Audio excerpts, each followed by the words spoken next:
Stories of Journey to the West, Chapter 15. So the scene is set. The text makes it really clear this isn't some easy walk in the park. No, definitely not. It mentions the 12th lunar month, so it's freezing cold, strong winds, slippery ice. They're crossing treacherous mountains and steep cliffs. It sounds incredibly tough going. It's actively hostile, isn't it? The environment itself. The author really grounds the difficulty in this, harsh physical reality right from the jump. Makes the next bit even, surprising. Totally. And then in the middle of all this hardship, Tang Monk the Elder, he hears something. Water. Asks Monkey King what the noise is. And Monkey King identifies it. What was it called again? Snake Coil Mountain, Eagle Grief Stream.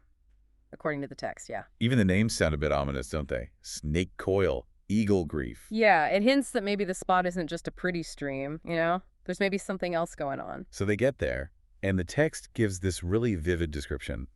It's almost like a contrast. It's cold, yes, but the stream itself sounds quite beautiful. It does. It talks about a trickling cold pulse, clear waves reflecting sun red. The sound is like night rain or a roaring wind, waves spraying jade. It paints this picture of flowing towards vast misty waves. It's a lovely imagery, like a moment of peace amidst the struggle. Almost, yeah. You read that and you think, okay, maybe they can catch their breath for a second.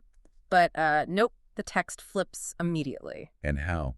It says, right in the middle of the stream, a sound rang out, and then, just like that, drills out a dragon. Drills out, not just swims out. It's forceful, sudden, pushing waves, rushing out. Wow, and it goes straight for someone. Straight for the elder, Tang Monk. It targets him specifically. Okay, so immediate danger. How does Monkey King react? Instantly. The text says he hurriedly dropped the luggage. You can just picture that, and yanks his master right off the horse. Holds him clear. Yeah, gets him away, turning around and running away. And the text is specific. The dragon couldn't catch them.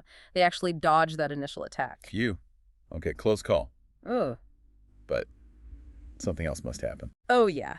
This is the shocking bit. The dragon turns its attention to the white horse. Oh, no.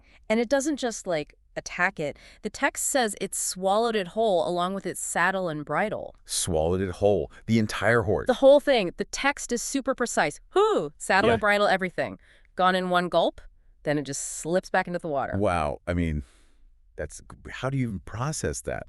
A whole horse just gone. Exactly. It's so sudden, so total. It's almost absurd. And critically, it's their main way of getting Tang Monk through this awful terrain. Right. So they've gotten Tang Monk to safety on a high bank, but the horse? The horse is gone. So Monkey King naturally has to figure out what just happened, confirm it.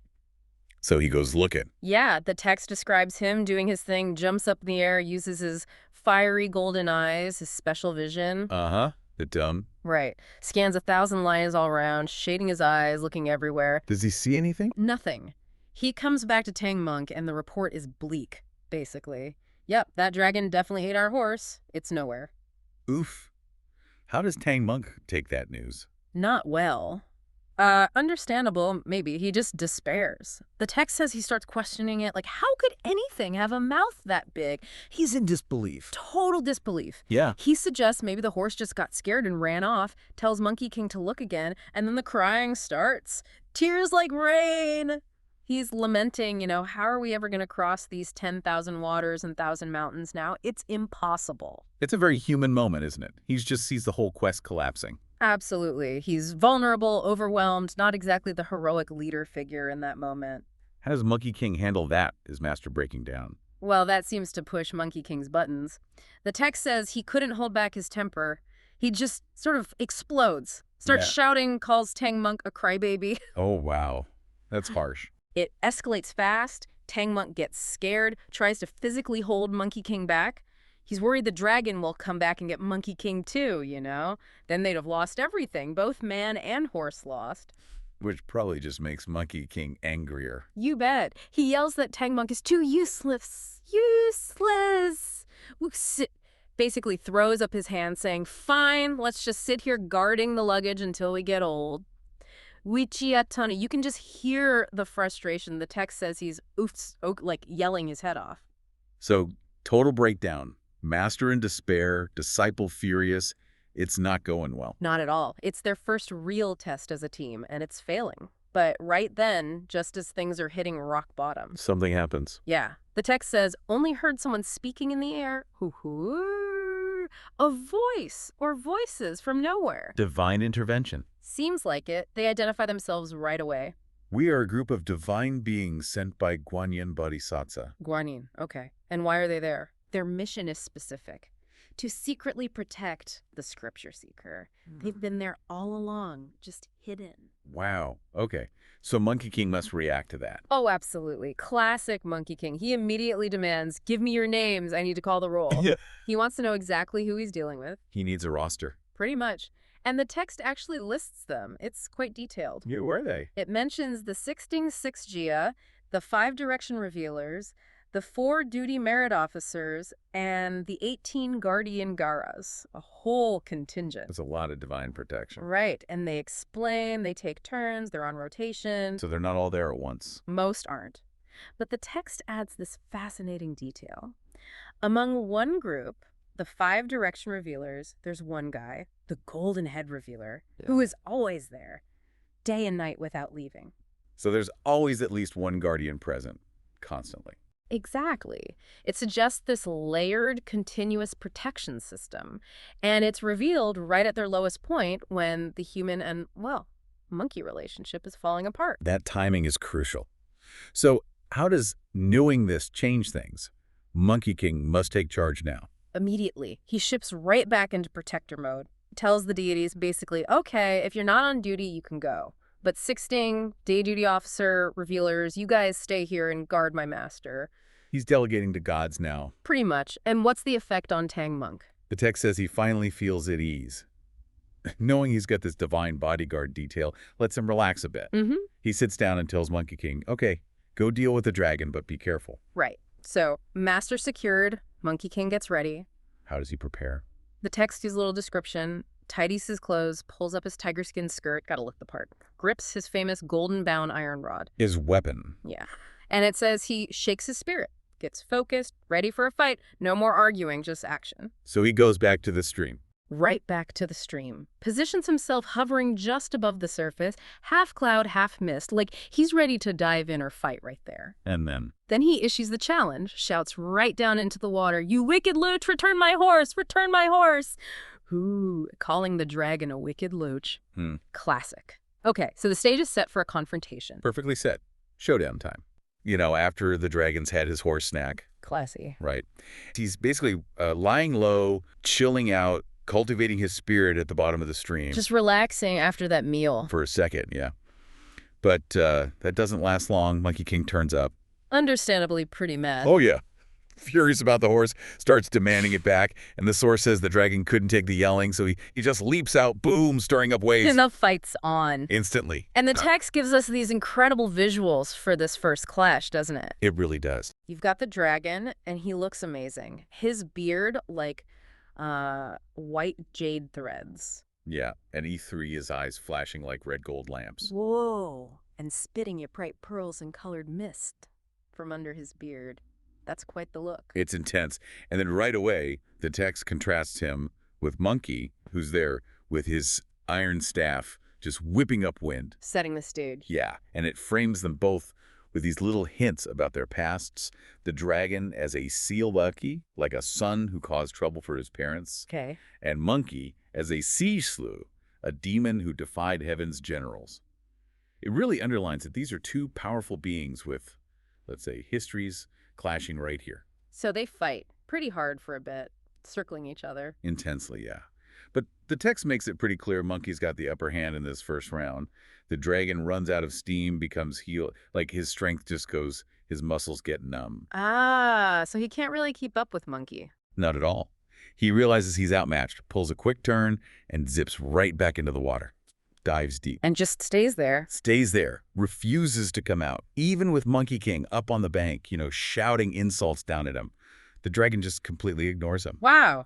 Okay. Which obviously sends Monkey back to Tripitaka totally fuming. Right. He reports back that the monster basically got scared and ran off, hiding in the water. And then Tripitaka. Oh boy. He says kind of the worst possible thing to Monkey, right? Exactly the wrong thing. He asks if it was really the dragon who ate the horse, like maybe Monkey got it wrong. Ow! Ouch. And then he follows up with, hey, didn't you used to brag about how you could, handle dragons and tigers? How come you can't handle this one? Oh, man. You just know that's going to set Monkey off. The text nails his reaction. That monkey just cannot stand being pushed or provoked like that. Nope.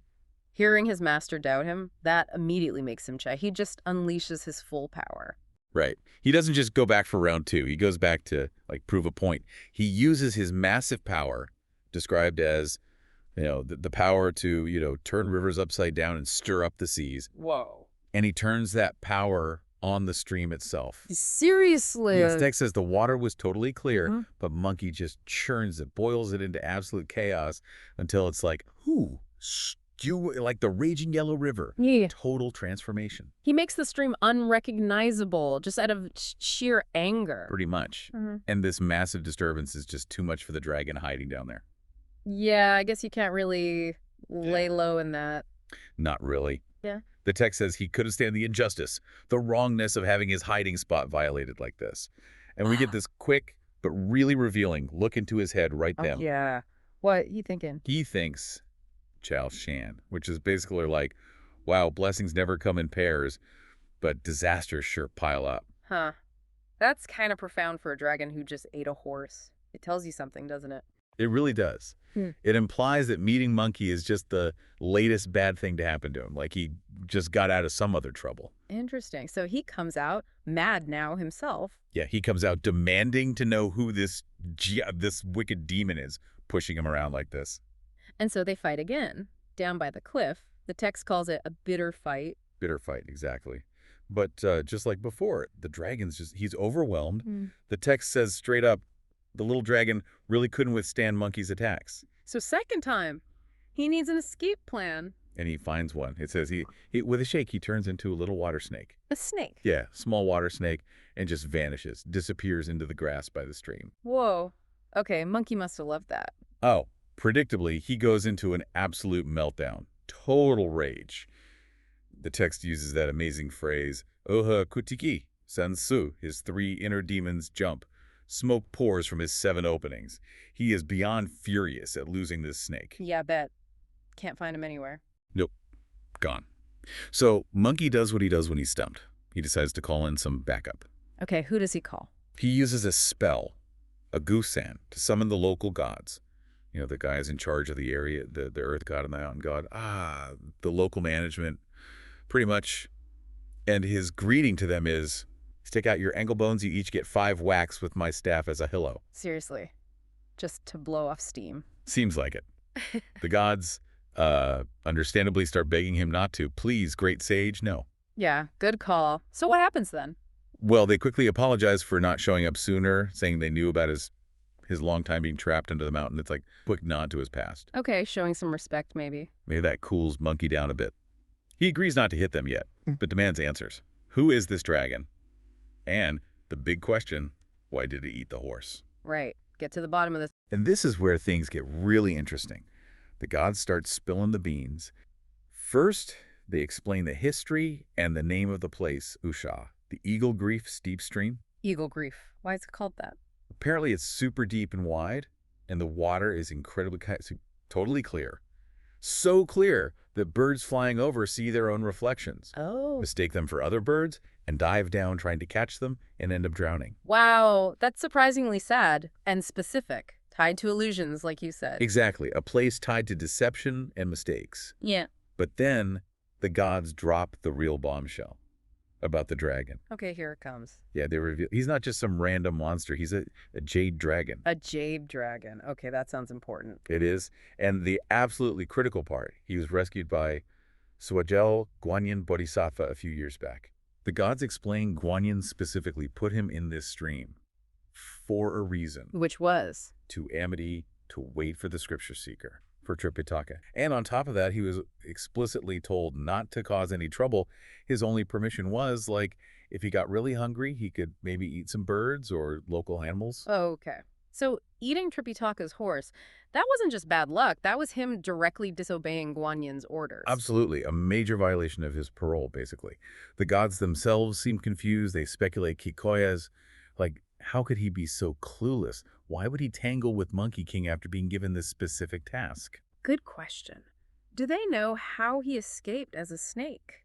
They confirm Monkey's story about the fights and the transformation, and they give the practical reason for the snake escape. This stream has, like, tons of interconnected underground tunnels and holes. So a whole network down there. Yeah, perfect for a little snake to just disappear into. So it wasn't just magic, the geography helped him out. Makes sense. And the gods have a solution. They're very clear. If you want to catch this guy, you just need to get Guan Yin. She'll handle him, no problem. Only Guan Yin can sort this out. That's what they say.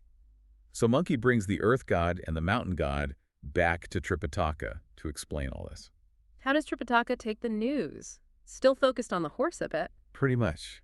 He's less interested in the divine backstory and more like, okay, great, but I'm cold, I'm hungry, I need a horse, and how long is it going to take to go get Guan Yin? He's worried about the delay. Practical concerns. Can't blame him. No, not really. Okay. But just as he's worrying about how long it'll take, suddenly they just hear a voice calling out from the sky. It's a golden-headed guardian. This Jark pops up and says, essentially, don't worry about fetching Guan Yin, I'll go get her. So what does Monkey do then? Well, seeing that the solution is underway, he thanks the guardian. Then he tells the mountain god, the earth god, and also the daily duty god, the Teria, Yeah. who seems to have shown up too. Busy place all of a sudden. Very busy. He tells them, okay, you guys protect the master, find him some food. I'm going back to keep an eye on the stream. Back on patrol. The celestial gears start turning. Yeah. When the golden-headed GD, the guardians. Yeah. And he goes straight all the way to the South Sea, to Mount Luogia, Bodhisattva's place in the purple bamboo forest. Wow. Okay, so straight to the top. And what's the message? It's pretty clear, according to the source. Help. Tang Monk's horse got eaten by a dragon. Wukong's stuck. We need you to sort this dragon out and, fix the horse situation. And Bodhisattva's reaction. Immediate. Yeah. She hears the news, says, okay, I'll go. But then she says she knows this dragon. He's the third son of Aorun, the Dragon King of the West Sea. Okay, so royalty. He was actually condemned to death. Death for what? The source says he burned a bright pearl in his father's palace. A big deal. His own father accused him of disobedience and, well, that meant execution by order of the Jade Emperor. Bodhisattva explains she's the reason he's not dead. She personally went to the Jade Emperor. She did? Yep. Pleaded for his life and specifically asked for him to be spared and sent right here to this gorge to serve as the steed for the Tang Monk. Get out! So he was supposed to be the horse all along? That's what she said. So him eating the horse wasn't like an attack on the pilgrimage. It was, well, something else. And the source gives us the clues to figure that puzzle out. It's quite a tangle. So Bodhisattva arrives at Eagle Grief Gorge, Jidi's with her, and they see Wukong. Still there. Still yelling by the water, probably throwing insults at the gorge. Jidi calls him over. You'd think Wukong would be relieved, right? Help has arrived. You would think. But this is Wukong we're talking about. So what does he do? No gratitude, no relief. He immediately starts in on Bodhisattva. Complaining to her. Oh, yeah. Calls her seven Buddhist teacher, merciful master, but totally sarcastically. Says she's harmed him. Harmed him? How? It's the hat. He immediately brings up the flower hat, the tight fillet spell. He's still absolutely furious about it. Ah, the headache band. Exactly. He complains about the pain, the suffering. Every time Tang Monk uses the spell, it's like his #1 grievance right now. And Bodhisattva, does she just take it? Not really. She calls him a bold rascal, a village simpleton. Gives it right back. Huh? But then she explains why the fillet was needed. She lays it out. He refused instruction, wouldn't accept his place, tricked everyone, caused chaos in heaven. She's got a point, I suppose. Her argument is, basically, without this control, his demon head or wild nature would just wreck everything. The fillet is necessary to bring him onto her path, the yoga path of discipline. So discipline, not just punishment. That's the idea presented, yeah. It's a tool for his own good and the mission's safety. Okay, so Wukong airs his grievance about the hat. Then what? Then he switches back to the horse problem. He accuses her of being, the text says, not good, or maybe too unkind. Meaning? Meaning, like, how would you let this sinful dragon hang out here and eat my master's horse? He's basically saying she enabled this mess. Ah, I see. Blaming her for the dragon being there. Exactly. But she patiently explains again. She got the dragon released specifically to be the pilgrim's steed. Right. But why this dragon? Why not just, get another horse? What was wrong with the first one? That's the crucial bit. She explains that an ordinary horse, even a strong one from the east, it just wouldn't make it. Too tough a journey. Way too tough. The 10,000 waters and 1,000 mountains, she says. It couldn't reach the goal, the Buddha land. This dragon horse, he's the only one who can endure the whole trip. He's essential. Wow. Okay, so the stakes for this dragon are actually really high. He's not just a horse, he's the horse. Precisely. But Wukong, ever practical, points out, okay, great, but he's hiding now. He's scared of me. How do we even get him out? Good question. After their fight. So Bodhisattva tells GD exactly what to do. Don't just yell, use his full name and title, and mention she's there. What's the magic phrase? Something like, Ayo run Dragon King's third son, the Jade Dragon Prince, come out. The South Sea Bodhisattva is here. Very formal. And does it work? Like a charm. GD calls out the full title, and poof, the little dragon emerges, changes into human form, and bows respectfully to Bodhisattva. Finally. Okay, so now we hear the dragon's side, right? Yes. And it's fascinating. He confirms, yeah, I was waiting for the pilgrim. He recognizes Wukong from their fight yesterday. Does he explain eating the horse? He admits it. Says he was hungry. Simple as that, from his side initially. And he says he fought Wukong, got beaten, and hid because he was scared. Makes sense. But here's the kicker, right? Yeah. The miscommunication. Exactly. The dragon points out the key problem. Wukong never said who he was with or what the mission was. Ah. He never mentioned Tang Monk. Never mentioned the pilgrim's name, the journey to get scriptures, nothing. Wukong's defense. Let me guess. You didn't ask. Pretty much. Well, you didn't ask my name. Classic Wukong. And the dragon's replied. It's basically, you just showed up, calling me a rude devil, and yelling about getting the horse back.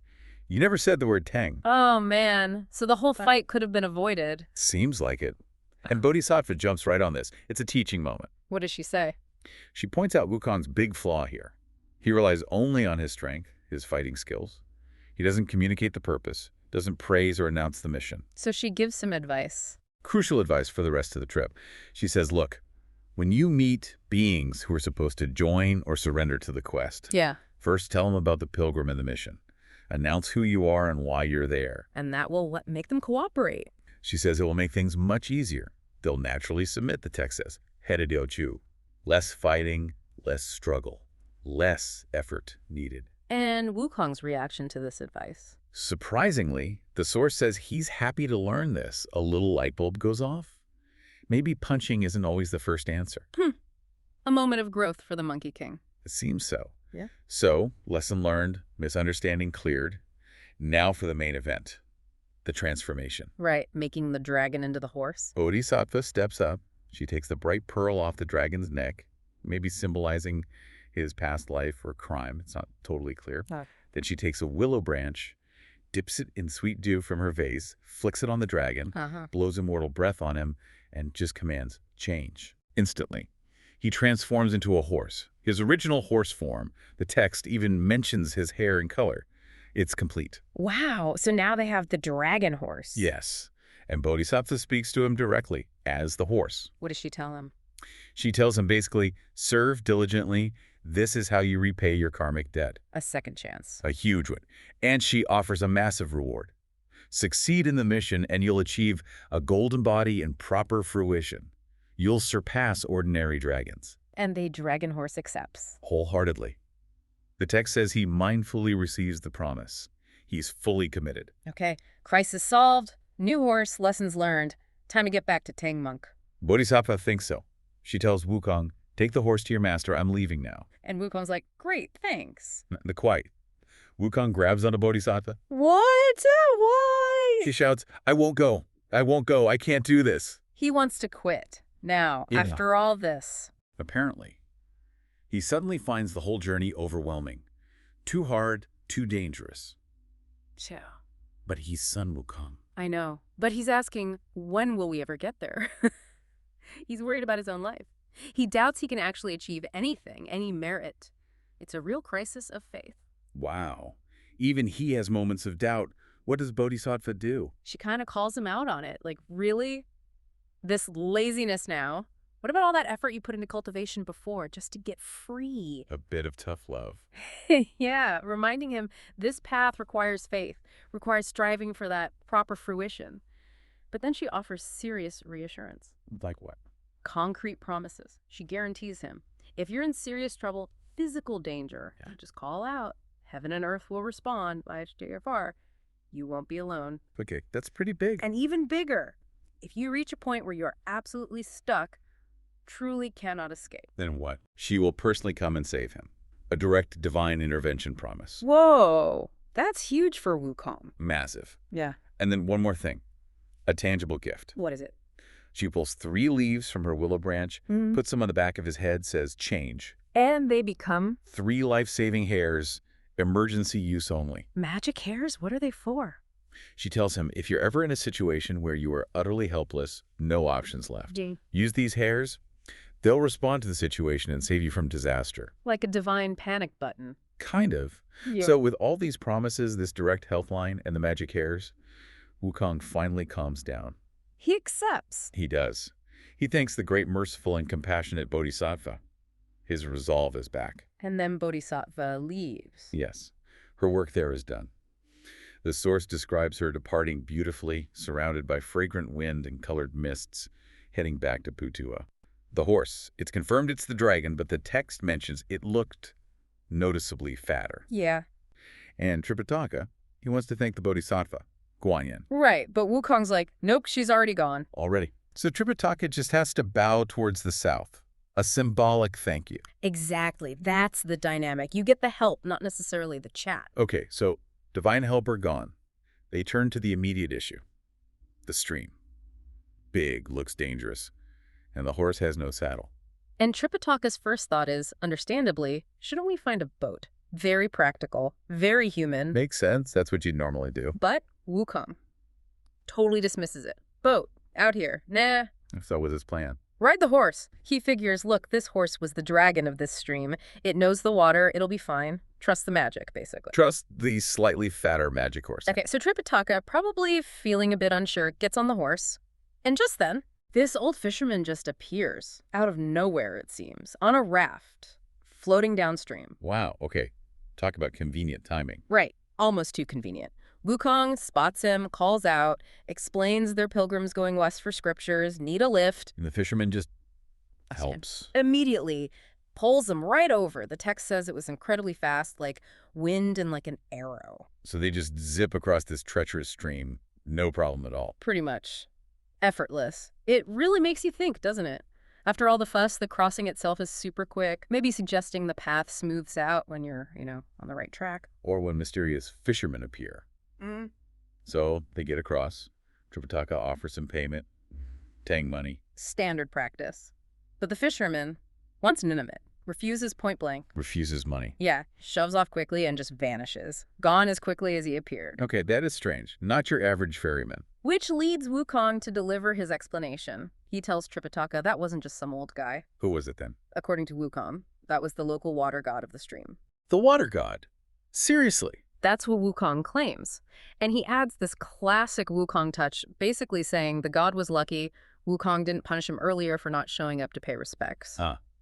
So refusing payment was the least he could do to avoid trouble with Wukong. That's Wukong's logic. It shows his unique view of the cosmic pecking order. He expects these local deities to know who he is. And what does Tripitaka make of all this? Does he buy it? The text says he seemed half believing, half doubting, which feels very real for him at this stage. He's seen weird stuff, but Wukong's explanations are a lot. Yeah, you can see him trying to process it all.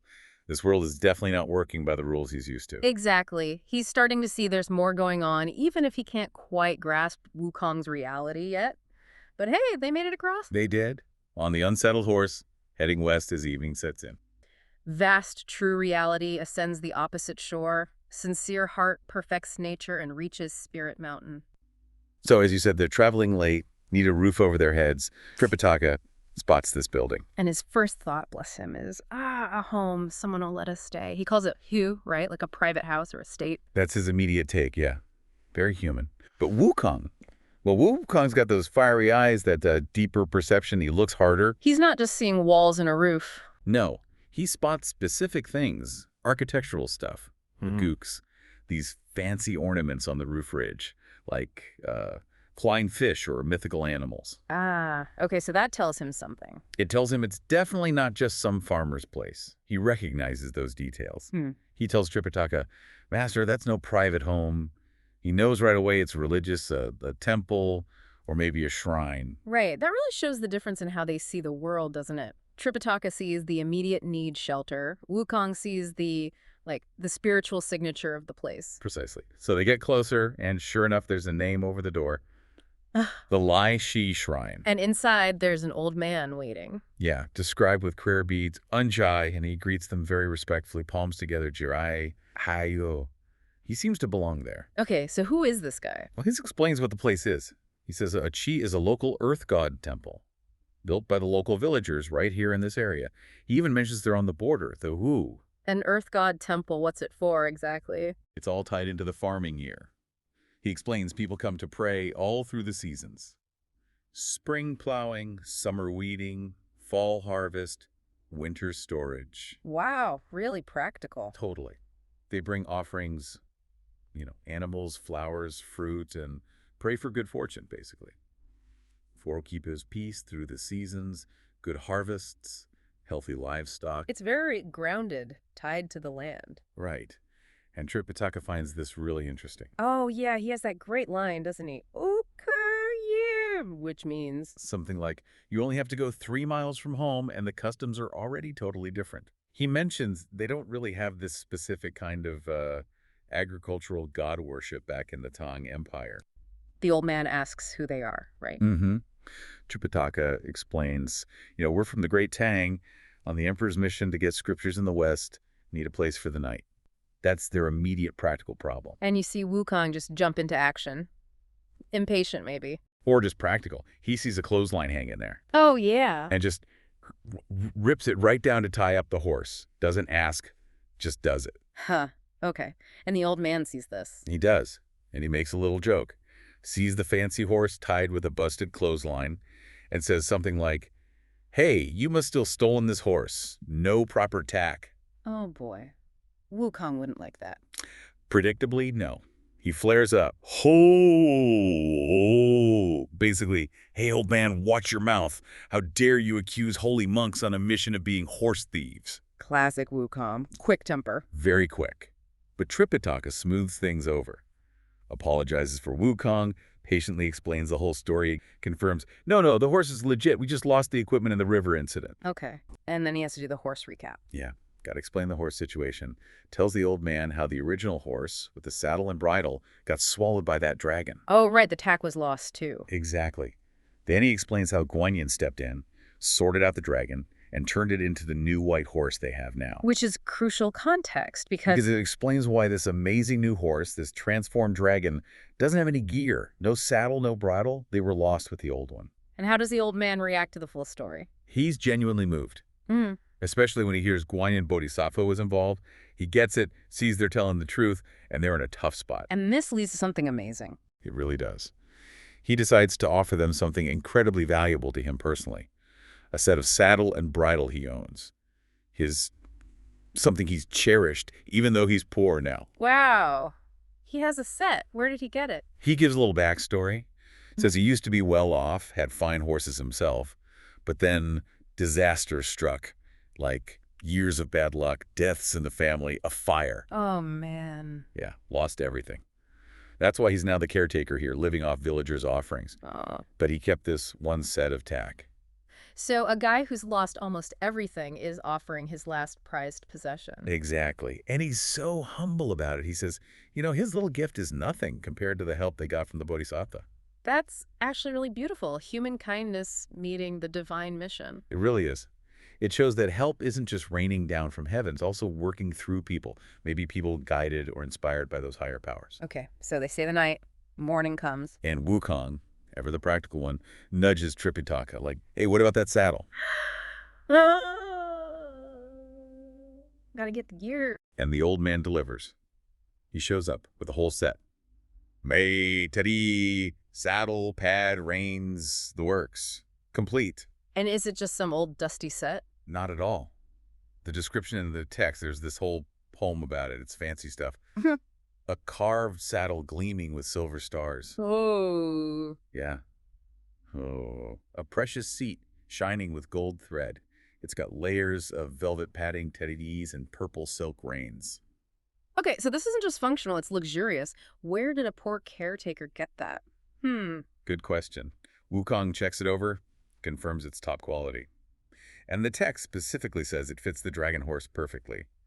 Siyash, like it was custom made. Tripitaka must be floored. Totally overwhelmed, thanking him endlessly, bowing over and over again. And the old man, Still humble. basically, oh please, no need for thanks, I'm humble to help. But wait, there's one more thing, isn't there? Yes. Just as they're about to leave, he hands Tripitaka a whip. And it's described too, right? Oh yeah. Furita, a fragrant cane handle wrapped with leather strips, and the tip is made of braided tiger sinew. Tiger sinew. Wow, that's quite a whip. Symbolic, maybe, for controlling a dragon horse? Very possibly. A practical and maybe meaningful gift. Okay, this is the moment you mentioned earlier, the really weird part. This is where it gets truly strange. Tripitaka's taking the whip, thanking the old man profusely. Oh. Poof. The old man just vanishes. Gone. Right in front of them. No way. Instantly. In the middle of the conversation, they look around confused, like, where'd he go? Then they look back towards the shrine where they spent the night. Don't tell me. It's gone too. Just an empty field. The building, the shrine, vanished along with the old man. Whoa. Okay. Mind blown. Right. The realization starts dawning. This was not just a kind old caretaker. So what was it? Do they find out? They do. A voice speaks from the sky. Someone speaks down to them from midair. And it says, It reveals the truth. The old man wasn't a caretaker. He was the mountain god and the earth god of Mount Luoxia. Mount Luoxia. Isn't that where Guanyin lives? Exactly. And here's the kicker. The voice says the god wasn't acting alone. He was sent by the Bodhisattva, sent by Guanyin herself, specifically to deliver that saddle, bridle, and whip. Wow. So it wasn't random kindness or just a local god helping out.